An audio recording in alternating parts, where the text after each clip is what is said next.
Hello everyone, today we will discuss about mob lynching in India and the legal and ethical issues involved in it. Legal issues आप GS paper 2 में coat कर सकते हैं and ethical issues आप GS paper 4 में coat कर सकते हैं. तो देखते हैं why it was in news. Recently, a group of people known as cow vigilance or Gau Rakshak killed a man just on the suspicion that he was carrying beef. तो कौन ये काउ विजिलेंस होते हैं, what is mob lynching, ये हम देख लेते हैं. मॉब लिंचिंग क्या है? Mob lynching is a act of targeted violence by a group of people. किसके अगेंस्ट करते हैं ये? जनरली किसी आदमी या किसी इंसान के अगेंस्ट, और उसको हार्म करते हैं. दे बीट हिम और दे बीट दैट पर्सन, और उसी चक्कर में प्रॉपर्टी भी हार्म हो जाती है. तो दिस इज मॉब लिंचिंग. लेकिन ये मॉब लिंचिंग होती क्यों है? It is done due to the spread of some hate speech. कुछ फेक न्यूज़ सर्कुलेट हो गई, कुछ र्यूमर्स हो गए, और कुछ रिलीजियस सेंटिमेंट्स होते हैं लोगों के. अगर वो हर्ट हो जाते हैं तो वो सामने वाले ग्रुप को, जो कि उस रिलीजियस सेंटिमेंट्स को नहीं मानते, तो उनके साथ हाथापाई करते हैं, which turns violent, and that is known as mob lynching. अब मॉब लिंचिंग को और अच्छे से आप समझ सकते हैं with the help of cow vigilantism. अब हिंदू प्रैक्टिस में देखा जाए तो काउस को वर्शिप किया जाता है and they are treated as अघन्या. अघन्या मतलब कि never to be killed under any circumstances. लेकिन हम पता है, हम इंडिया में रहते हैं, diverse culture, people have different religion, different food habits. हर कोई रिलीजियस पर्सन या हर कोई रिलीजन में काउ को वर्शिप नहीं करता. तो this difference creates mob lynching. This leads to mob lynching. ठीक है, तो अब इसके क्या लीगल इश्यूज इन्वॉल्व है वो देख लेते हैं. सबसे पहले ये इन्फ्रिंजमेंट है आर्टिकल 14 और 15 की. क्यों? आर्टिकल 14 क्या कहता है? आर्टिकल 14 राइट टू इक्वालिटी की बात करता है, लेकिन ये इससे इन्फ्रिंज होता है. प्रोहिबिशन ऑफ डिस्क्रिमिनेशन की बात करता है आर्टिकल 15, ये भी इससे वायलेट होता है. Article 21 dignity of a man या डिग्निटी ऑफ ह्यूमंस, ये वायलेट होता है. आप किसी को भी किसी भी सस्पिशन या किसी भी शक के दायरे में आके उसको नहीं मारपीट कर सकते. You can not take law into your hands. And सबसे बड़ी बात, it is a gross infringement of universal declaration of human rights. ठीक है, तो ये तो ह्यूमन राइट्स की बात हो गई. अगर हम लॉ की बात करें तो इंडियन पीनल कोड के अकॉर्डिंग ये सीधा मर्डर ही है. क्यों? क्योंकि और कोई लॉ ही नहीं है जहाँ पे ये मॉब लिंचिंग डिफाइन हो.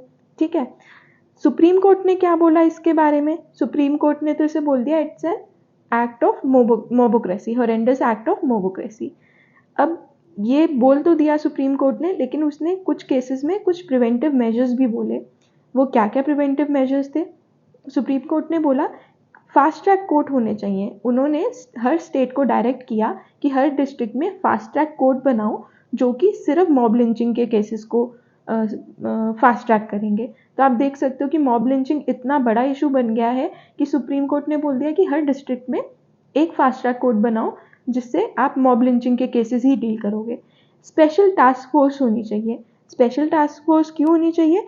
So that they give you the intelligence report behind all this, कि कौन हेट स्पीच के अगेंस्ट, कौन हेट स्पीच के पीछे था, किसने फेक ह्यूमर्स स्प्रेड किए, किसने फेक न्यूज़ स्प्रेड की.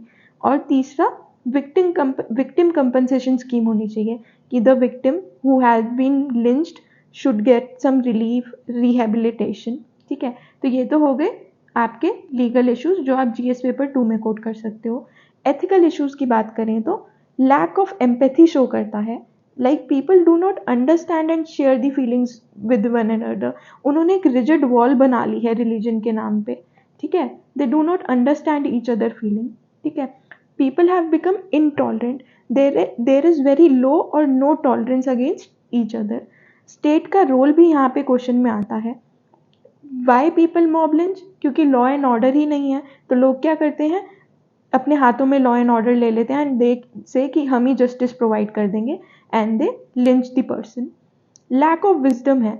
हमने देखा कि hate speech, fake news, rumours, ये सब स्प्रेड होते हैं. तो पीपल लैक विजडम. उनको पता ही नहीं है कि क्या सच है, क्या झूठ है, किस बात पे बिलीव करना है.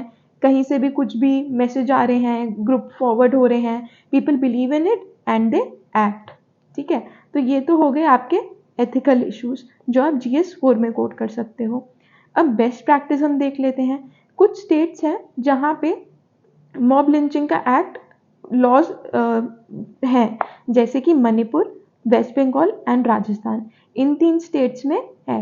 रिसेंटली झारखंड ने भी ट्राई किया था कि वो ये वाला एक्ट ले आए, लेकिन वो पास नहीं हो पाया था। It has been pending in Jharkhand. Okay, second, जो रूट कॉज है उसी को कर्ब करो, उसी को स्टॉप करो, जैसे कि fake news, hate speech, rumours, इसी पे स्टॉपेज लगा दो तो मॉब लिंचिंग के चांसेस बहुत कम हो जाएंगे।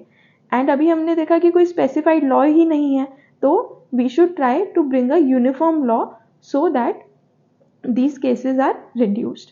So this is for today.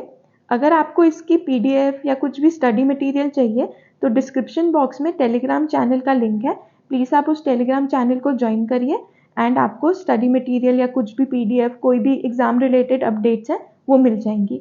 Thank you so much.